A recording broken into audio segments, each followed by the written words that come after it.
U mého vlastního stolu se můj otec rozčiloval a plival jedovaté slova přes talíře.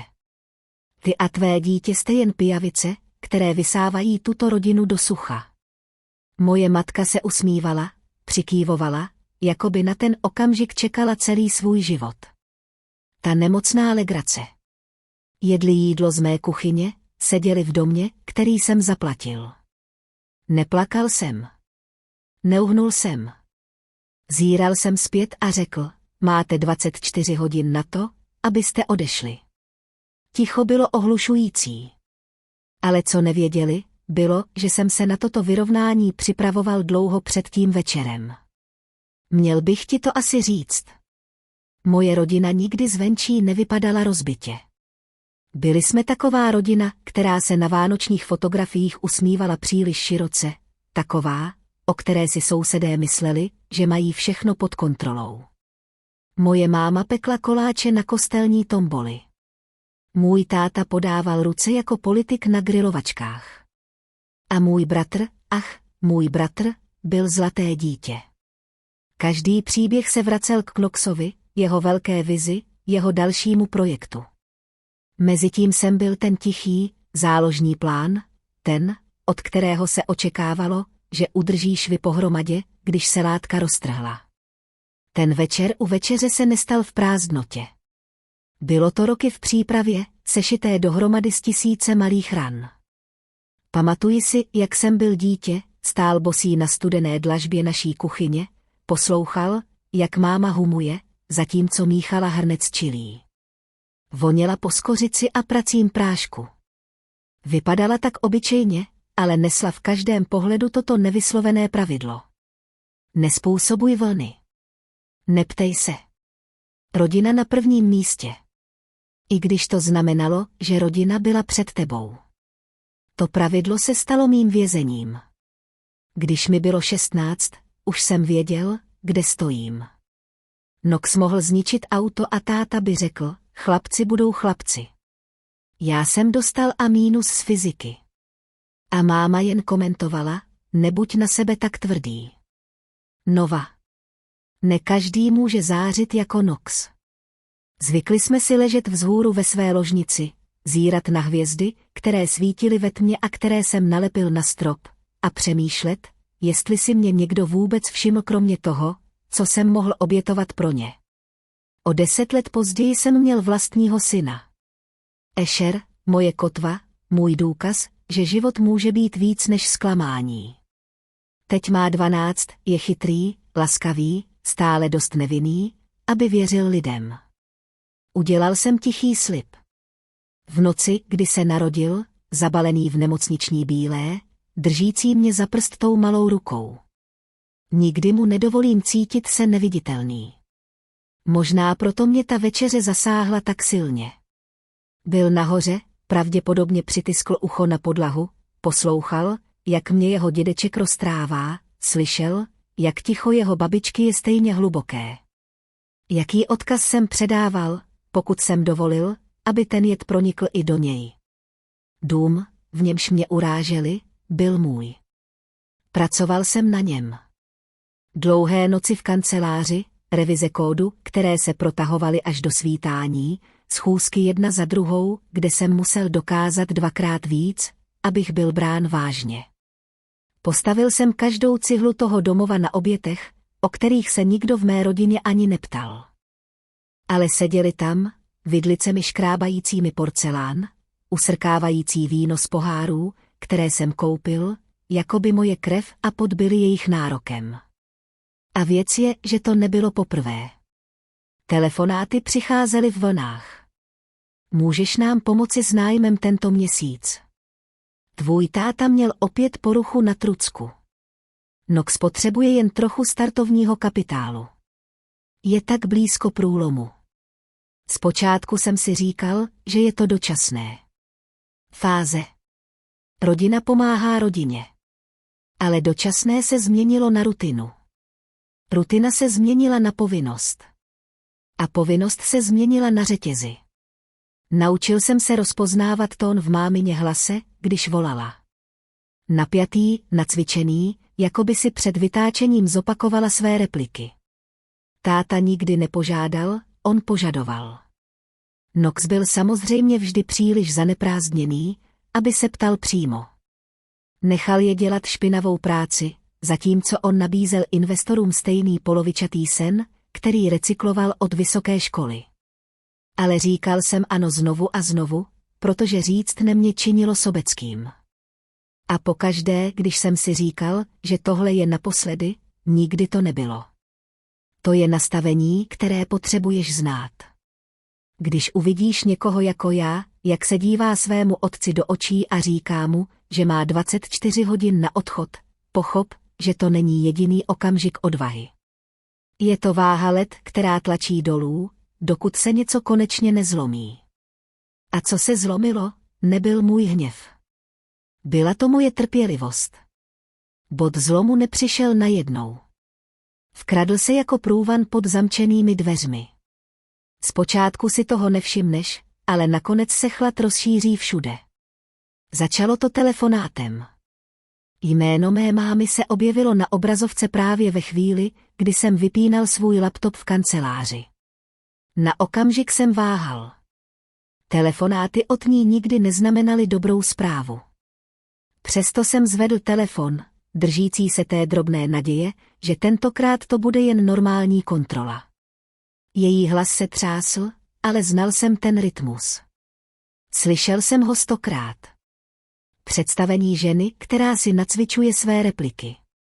Nova, řekla, tvůj táta. Potřebuje operaci. Říkají, že jeho srdce může selhat, pokud brzy nejednáme. A dům, no, je to špatné. Jsme pozadu.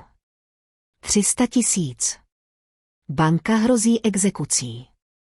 Tlačil jsem prsty proti okenní musklu své kanceláře, sledující, jak se město rozmazává do světel. Chtěl jsem jí věřit, ale už jsem tu byl předtím.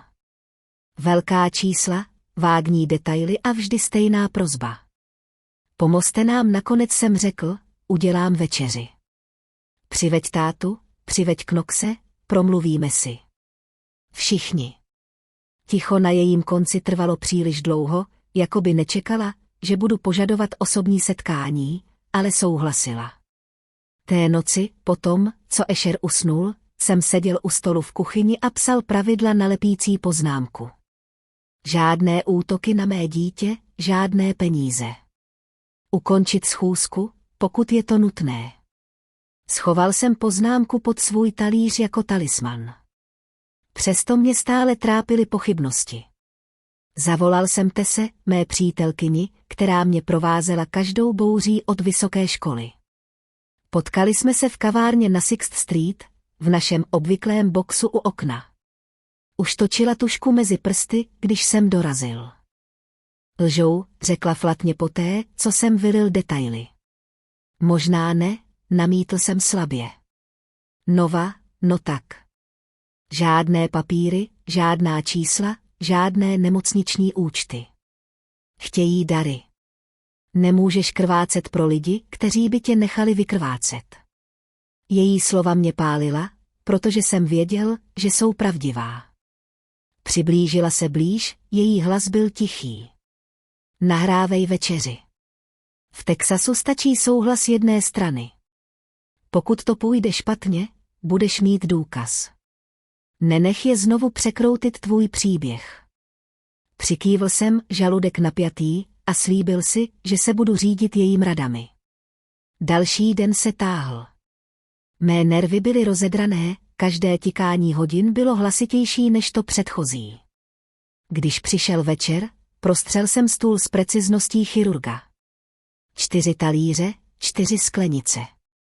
Ubrousky složené do čtverce. Bazén venku se třpitil pod světlem verandy, klidný jako sklo, jako by zadržoval dech. Asher seděl na pohovce s domácími úkoly rozloženými jako štít.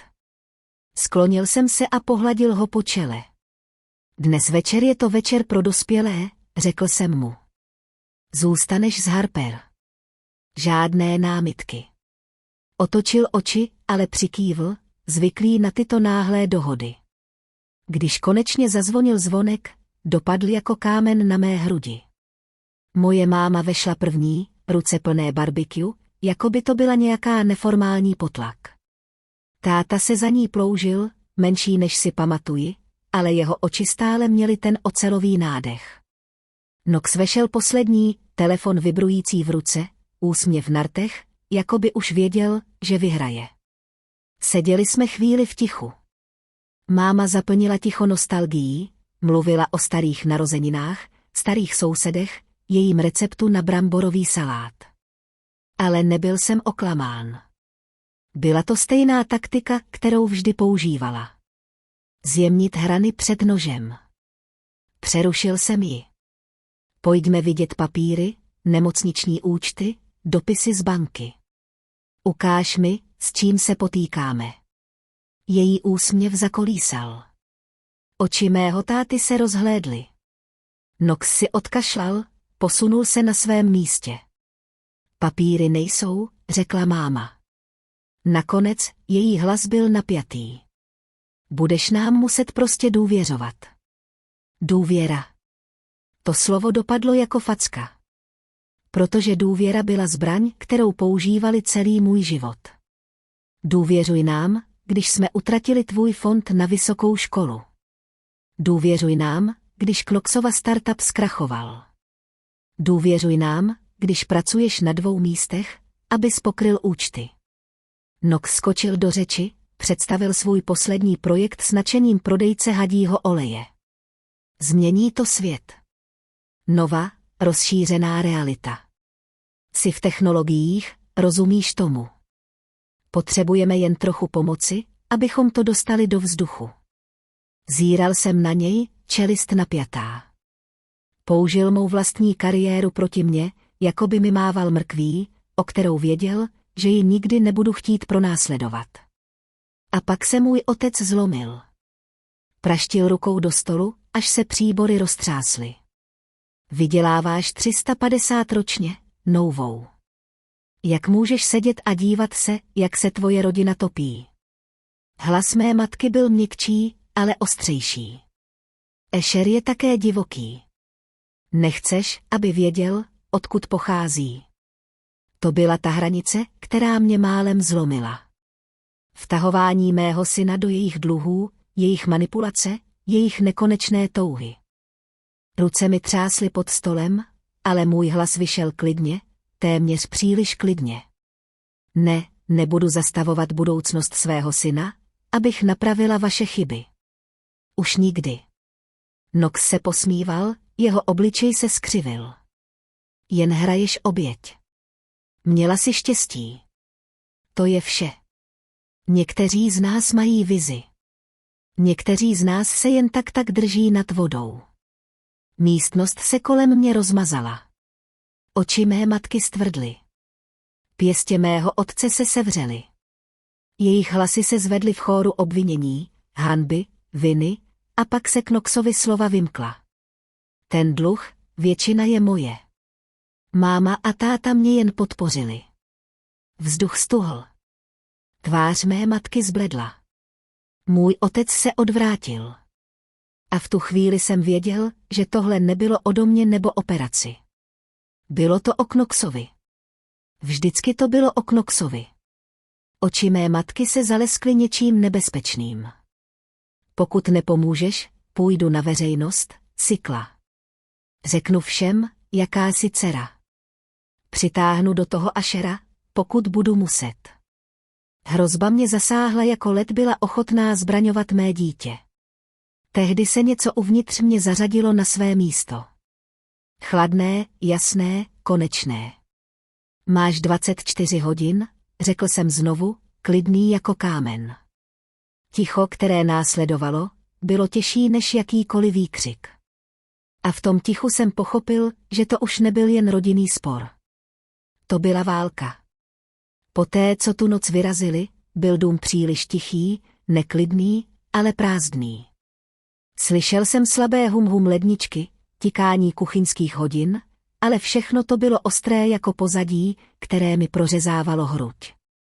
Jednu po druhé jsem naskládal jejich nedotčené talíře do dřezu. Každé cinknutí porcelánu o ocel mi připomnělo, kolik ze sebe jsem promarnil, abych udržel tuto rodinu nad vodou.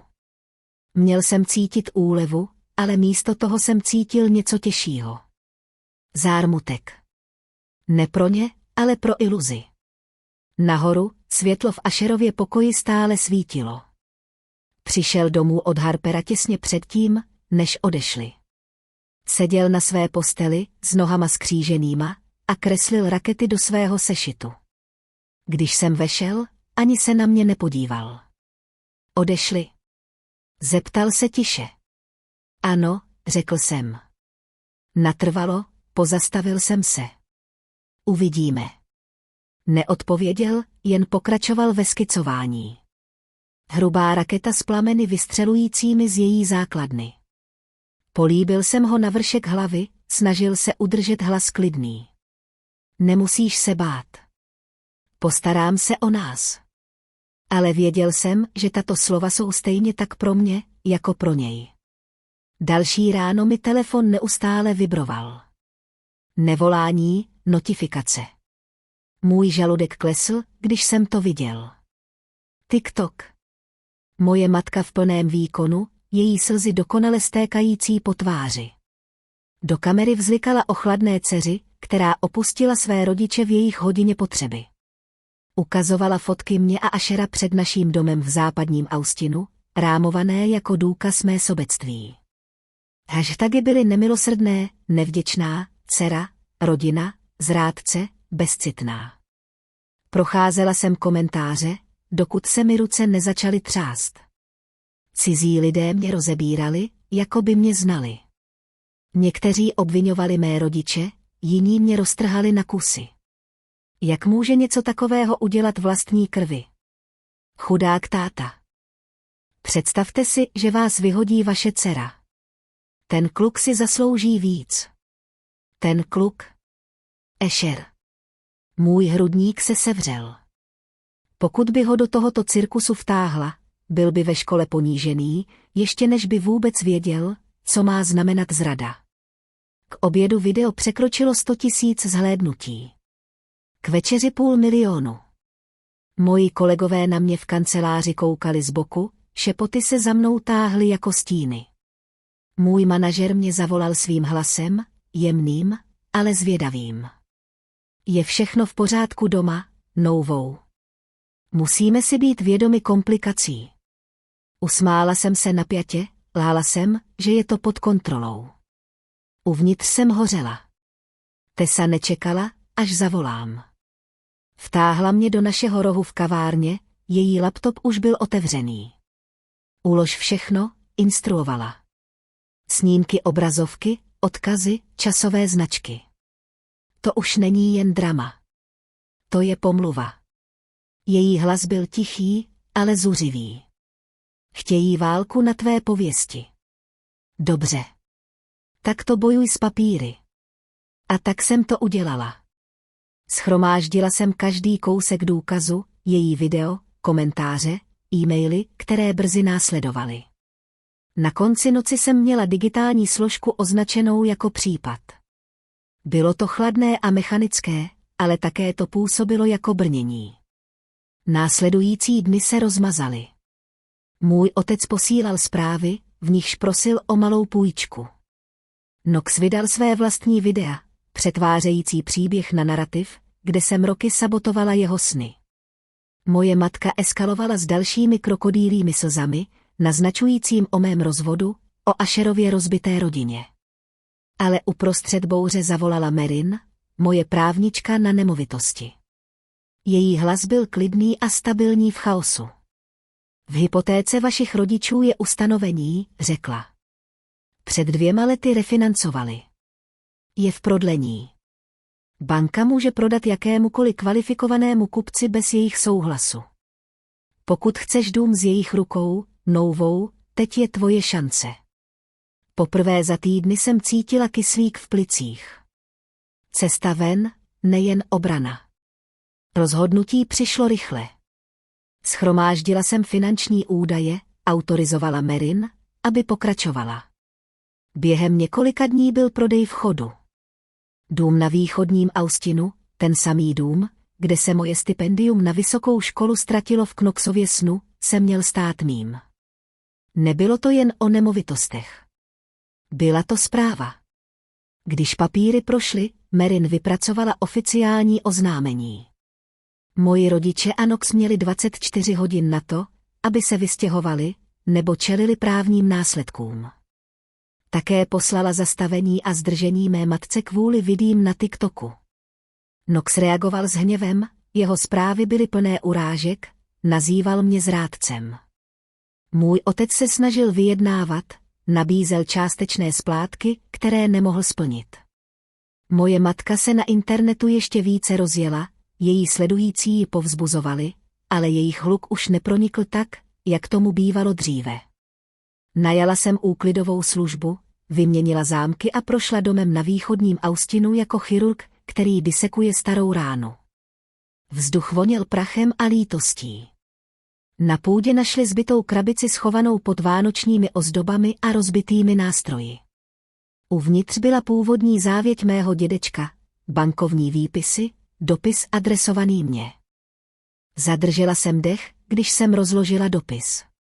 Jeho písmo bylo roztřesené, ale jasné. Peníze jsou na novino vzdělání. Ne na sny někoho jiného. Ne na dluhy někoho jiného. Slzy rozmazaly stránku. Důkaz. Ověření. Po letech, kdy jsem byla malována jako ta sobecká, jsem to přidala do složky. Můj arzenál rostl. Mezitím se Asher snažil udržet svůj normální život, basketbalové tréninky, vědecké projekty. Jeho dalekohled mířil na hvězdy, ale slyšel šepoty ve škole. Jednou v noci se mě zeptal. Proč nás babička nenávidí? Zatnula se mi hrdlo. Ona tě nenávidí, řekla jsem opatrně. Jen udělala rozhodnutí, která nás zranila. A když jsou lidé zranění, někdy se snaží stáhnout ostatní dolů s sebou. Pomalu přikývl, 2Y za 12. Pak se vrátil ke kreslení raket, jeho tužka škrábala po papíře, jako by mohla vymazat tíhu v místnosti. Té noci jsem seděla sama na zadní verandě, zírala na skleněný povrch bazénu. Přemýšlela jsem o každé oběti, kterou jsem učinila, o každé hranici, kterou jsem polkla, a uvědomila jsem si, že jsem skončila s obranou. Moje matka chtěla ovládat příběh. Můj bratr chtěl přepsat. Můj otec chtěl, abych se cítila provinile a mlčela, ale konečně jsem měla jednu věc, kterou nemohli překroutit pravdu napsanou inkoustem, podepsanou mužem, který ve mě věřil víc než kdokoliv jiný. Příště, když se vrátí domů, budu připravená. Ne s otevřenou náručí, ale s papíry, s důkazy, s tíhou každé tiché rány proměněné v ocel. Tentokrát bude vyrovnání moje, abych ho doručila. Letiště jsou zvláštní místa pro konce. Lidé je považují za začátky, líbánky, nové práce, návraty domů. Ale pro mě se terminál v Austinu stal soudní síní bez zdí. Jejich let domů přistál pozdě odpoledne. Stála jsem těsně za bezpečnostní páskou, Marin vedle mě, složka pečlivě schovaná pod paží. Vzduch byl naplněn vůní smaženého jídla a leteckého paliva.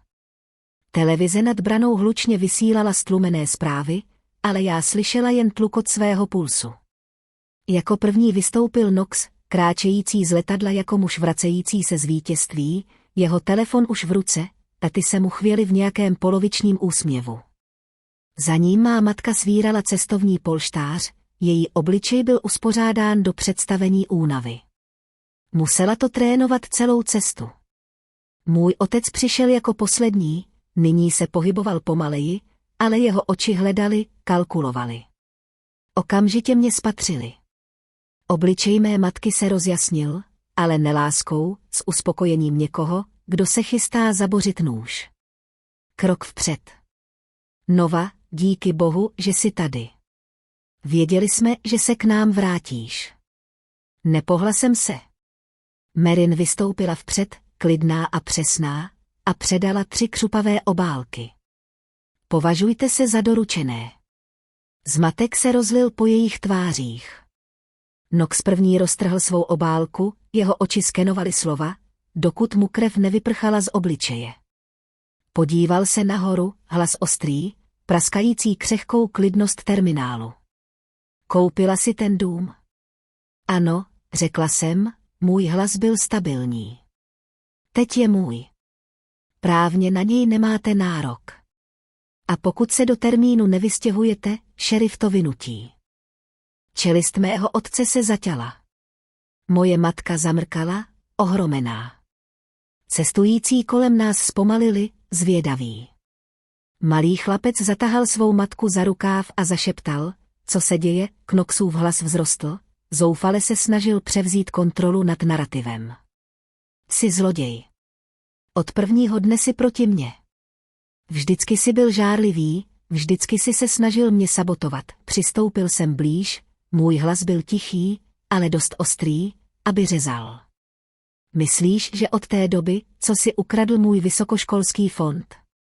Od té doby, co si slíbil svět a nechal mě spát na podlahách, zatímco si hrál vizionáře. Z okolních cizinců se ozvaly výdechy, i když neznali detaily. Cítili tu tíhu. Knox se snažil udržet můj pohled, ale jeho oči se rozhlížely. Moje matka skočila do hovoru, její hlas se třásl dost, aby to znělo autenticky. Dělali jsme to pro rodinu, novou. Pro tebe. Stala si se tak chladnou. Nevidíš to? Jen jsme chtěli přežít. Vytáhl jsem složený dopis z tašky, ten, který mi napsal můj dědeček. Držel jsem ho nahoře. Papír zežloutl, ale v mé ruce se nezachvěl. To nikdy nebylo tvoje, abys to utrácel. Nechal to pro mě, pro mé vzdělání, a ty si jeho důvěru přetvořil na svou výmluvu. Poprvé její slzy zmrzly, než mohly spadnout. Můj táta vystoupil vpřed, jeho hlas hřměl, snažil se znovu prosadit svou autoritu. To stačí. Nehumilíš svou rodinu na veřejnosti. Narovnal jsem ramena. To jste udělali sami. Každá lež, každý dluh, každá hrozba, že vtáhnete mého syna do vašeho nepořádku, který dnes skončí. Něco se v jeho očích zlomilo. Pak nelítost. Ještě ne, ale strach. Strach z jedné věci, kterou nikdy nečekali mého odmítnutí se podvolit. Marin znovu promluvila, její tón byl profesionální, nezachvěný. Byli jste upozorněni. Další kontakt mimo právní kanály bude považován za obtěžování. Porušení příkazu povede k okamžitému vyostření situace. Kolem nás se vytvořil kruh. Teď cizinci předstírali, že se nedívají, zatímco otevřeně poslouchali. Telefony byly diskrétně natočeny. Ponížení, které kdysi použili proti mně, bylo nyní jejich břemenem. Knox vybuchl, jeho hlas byl syrový. Budete toho litovat. Myslíte si, že jste lepší než my, protože jste měli štěstí, ale bez rodiny nebudete nic. Přistoupil jsem dost blízko, aby slyšel jen on. Už jsem lepší, protože jsem se rozhodl, že se nestanu vámi.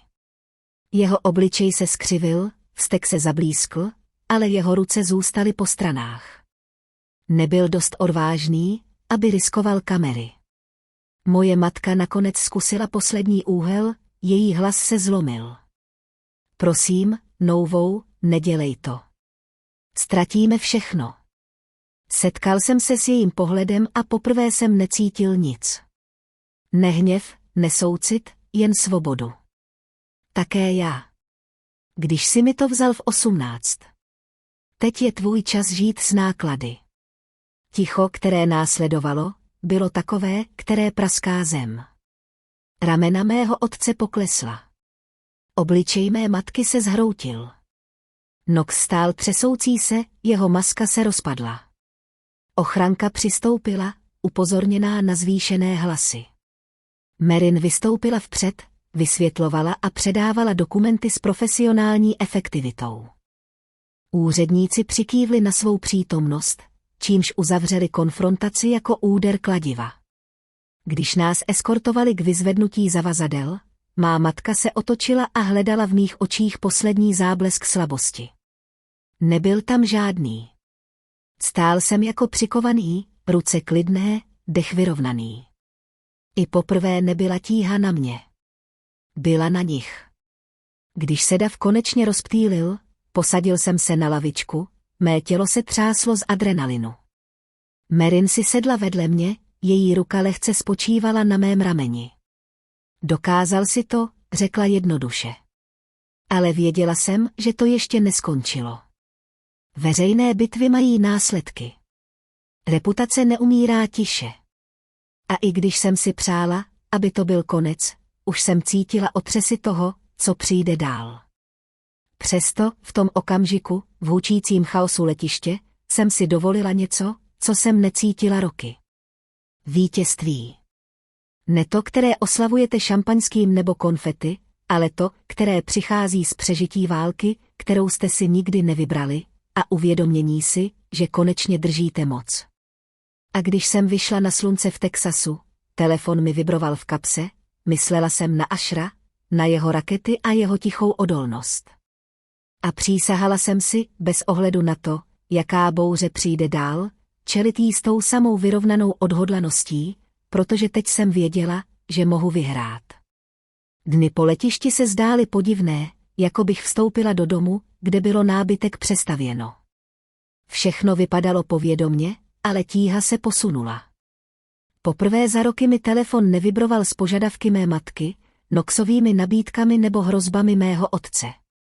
Ticho bylo téměř znepokojivé, ale netrvalo dlouho. Následky přišly rychle. Má matka zveřejnila jedno poslední video. Tentokrát neplakala. Dokonce mě ani neobvinovala. Obrátila se na Knoxe. Její slova byla úsečná, obranná, téměř panická, když vysvětlovala, jak ji vtáhl do svých plánů.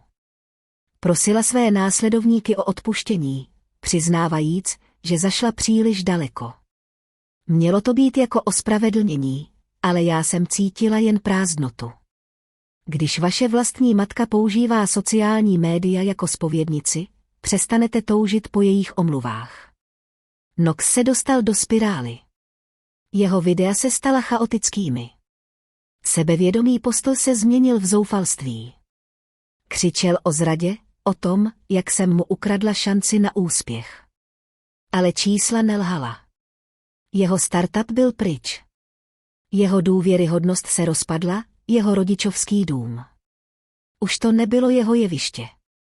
Nakonec i jeho následovníci přestali mít zájem. A můj otec udělal jednu věc, kterou jsem nikdy nečekala. Zmlkl žádné telefonáty, žádné zprávy. Vytratil se z obrazu jako kouř, který se rozplývá po požáru. Mezitím se soudní proces rozvíjel. Marin mě provázela každým krokem, její klidná preciznost byla štítem. Závěť, IOU, dokumenty o refinancování, malovali příběh, který nebylo možné popřít. Soudce rozhodl v můj prospěch, nařídil zajištění majetku a chránil mě před dalším obtěžováním. Finanční náhrada nebyla možná. Peníze byly dávno prohrány. Ale uznání mělo význam. Pravda byla nyní na záznamu, nejen rána, kterou jsem nosila v tichosti. Dům na východním Austinu byl oficiálně můj. Najal jsem partu, aby to vyklidila a zametla desetiletí prachu a lítosti. Našli krabice rozbitých gadgetů, neotevřenou poštu, vybledlé fotoalba. Nechal jsem si jen jednu věc, dopis od mého dědečka. Všechno ostatní jsem pustil. Asher přišel se mnou poslední den. Stáli jsme na dvoře pod pekanovým stromem, jeho větve těžké s pozdně letními listy. Podíval se na něj, pak na mě. Můžeme jeden zasadit u nás doma, zeptal se. Přikývl jsem. Jo, tentokrát ho budeme sledovat, jak roste společně. Zpátky v západním Austinu jsme se pustili do zahradní půdy, naše ruce špinavé od potu, kapající pod texaským sluncem. Zasadili jsme mladý pekanový strom, malý, ale pevný. Asher se na něj každé ráno díval, přesvědčený, že vyraší přes noc. Řekl jsem mu, co mi jednou řekl můj dědeček. Stromy a důvěra obojí potřebuje čas. Život se začal znovu usazovat do rytmu. Pátek, večery s Takou se vrátili. Domácí úkoly se rozprostřely po kuchyňském stole. Smích nahradil napětí, které pronásledovalo každou rodinnou večeři. Také jsem řekl ano novináři, který se ozval. Vyprávěl jsem příběh ne pro pomstu, ne abych ponížil, ale pro lidi tam venku, kteří seděli ve stejné tichosti, kterou jsem kdysi snášel. Článek byl zveřejněn syrový a nefiltrovaný. A reakce byla ohromující. Zprávy se hrnuly od cizinců, dcer, které byly obětovány, synů, kteří byli odstřiženi za to, že řekli ne. Lidé, kteří si mysleli, že jsou sami, dokud si nepřečetli má slova. Bylo to uzdravující způsobem, jaký jsem nečekal. Moje bolest se stala důkazem, že přežití je možné. Jednoho večera, když Escher pracoval na vědeckém projektu, Tessa a já jsme seděli na verandě, cicasové kolem nás bzučeli. Opřela se dozadu, usrkávala ledový čaj a řekla, víš, mohl bys to udělat svou prací. Pomáhat lidem jako ty, jako tvoje máma, se snažila zničit. Proměnit tento boj v něco většího. Přemýšlel jsem o tom, o právu, obhajobě, komunitní práci, o přetváření jizev na něco užitečného. Poprvé to vypadalo možné. Později té noci jsem uložil Eschera do postele. Pod polštář si vložil kresbu. Raketu mířící na Mars. Plameny jasné, hvězdy rozptýlené nad hlavou. Políbil jsem ho na čelo a zašeptal, můžeš snít, Eš. Nikdo ti to nevezme. A když jsem zhasl světlo, uvědomil jsem si, že největší vítězství nebylo vyhrát proti mé rodině. Bylo to vybudovat jednu s mým synem, zakořeněnou v lásce, chráněnou hranicemi, zalévanou pravdou. Pekanový strom venku bude trvat roky, než ponese plody. Ale byl náš, a stejně tak byla budoucnost. Rodina by měla znamenat bezpečí, ochranu, lásku. Ale někdy jsou lidé, kteří sdílejí vaši krev, první, kdo vás zraní. Strávil jsem roky nesoucí jejich zradou jako druhou kůži, přesvědčující se, že pokud dám jen o něco víc, možná mě jednou konečně uvidí. Nikdy to neudělali. A to je pravda, kterou chci, abyste slyšeli. Láska bez respektu není láska vůbec. Je to kontrola. Vybral jsem si klid. Vybral jsem si svého syna. Rozhodl jsem se přestat se omlouvat za ochranu života, který jsme vybudovali. A pokud jste někdy stáli na tom samém místě rozpolceni mezi vlastními potřebami a rodinou, která měla být vaším útočištěm, vězte toto. Nejste sami. Někdy je nejodvážnější věcí, kterou můžete udělat, stanovit hranici a neustoupit. Pokud vás tento příběh oslovil, pokud v vás vzbudil něco, co jste tiše nosili, dejte mi vědět v komentářích. Sdílejte svůj příběh. Protože když mluvíme, připomínáme si navzájem, že ticho nevyhrává. A pokud chcete více příběhů jako je tento, přihlaste se k odběru. Znamená to víc, než si myslíte.